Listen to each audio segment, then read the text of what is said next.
పెదకూరుపాడు నియోజకవర్గం మా తెలుగుదేశం పార్టీ కార్యాలయాన్ని కోసూరు పట్టణంలో వాళ్ళు వైసీపీ మూకలు ధ్వంసం చేసి వీటిని మందిరిని కాల్చడం జరిగిందండి. ఆ విజువల్స్ మీరు ఇందాక చూశారు. ఈ టీడీపీ కార్యాలయాన్ని వైసీపీ మూకలు ధ్వంసం చేసి ఈ తాటాకు పందిరులన్నింటినీ పెట్రోల్ బస్సు తగలబెట్టడం జరిగింది.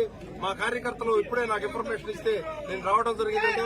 మొన్న శనివారం రోజు మా నాయకుడు చంద్రబాబు నాయుడు గారు కోసూరు పట్టణంలో ప్రజాగలం బహిరంగ సభ దిగ్విజయంగా సక్సెస్ అయింది. ఆ రోజు నుంచి వాళ్ళకి కంటి మీద గురుగు లేకుండా వారు దానిలో భాగంగా నిన్న ప్రెస్ మీట్ పెట్టి మా నాయకుడిని అతను విమర్శించడం ఎట్లా బట్టి అట్లా మాట్లాడటం జరిగిందండి. వాళ్ళ ఓటమి వాళ్ళు అంగీకరించినట్టే. వాళ్ళు ఓటమి అంచున ఉండారు.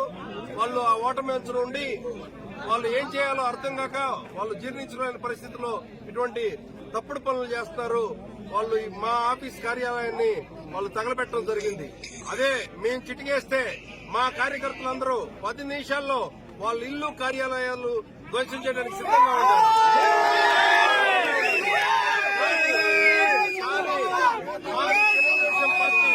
క్రమశిక్షణ కలిగిన పార్టీ మా తెలుగుదేశం నాయకుడు, క్రమశిక్షణ కలిగిన నాయకుడు.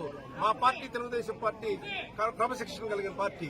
అందువల్ల నేను సంయమనం పాటించమని మా కార్యకర్తలకి నాయకులకి సూచించడం జరిగింది. మా కార్యకర్తలు నాయకులు సంయమనం పాటిస్తారు.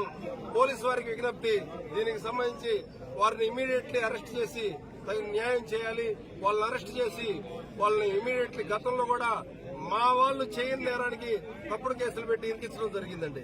ఇప్పుడు వారు తప్పు చేశారు. మరి పోలీస్ డిపార్ట్మెంట్ ఎట్లా రెస్పాండ్ అవుతారో ఎందుకు చూడాలి. ఇప్పుడు అర్ధరాత్రి అయింది. రేపు ఉదయాన్నే ఎట్టి పరిస్థితుల్లో మేము కంప్లైంట్ ఇస్తాము. వాళ్ళు ఎవరెవరు చేశారో ఏంటో కూడా చెప్తామని మీరు ఆ తగలబడిన ప్లేస్ కూడా మీరు ఒకసారి చూడండి. ఇటువంటి పరిస్థితులు పెదకూరుపాడు నియోజకవర్గంలో గాని కోసూరు పట్టణంలో గాని ఇటువంటి ఘటనలు ఎప్పుడూ జరగలేదు.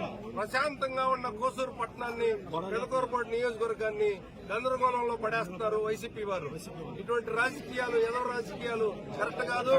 మీరు తప్పుడు మార్గాలు ఎంచుకోవద్దండి. తప్పుడు మార్గాలు ఎంచుకుంటే మేము తప్పు ఎంచుకోవాల్సి వచ్చింది. కబడ్దార్, జాగ్రత్త. మీరు చేయగలిగింది ఇదే. ఇంతకన్నా ఏమైనా చేస్తారా? మేము తలుచుకుంటే ఏం చేయగలవో తెలుసా? మీకు ఏం చేయగలవో తెలుసా? జాగ్రత్తగా ఉండు. ఇంకోసారి ఇటువంటి తప్పుడు పనులు రిపీట్ అయితే మాత్రం సహించేది లేదు, ఊరుకునేది లేదు.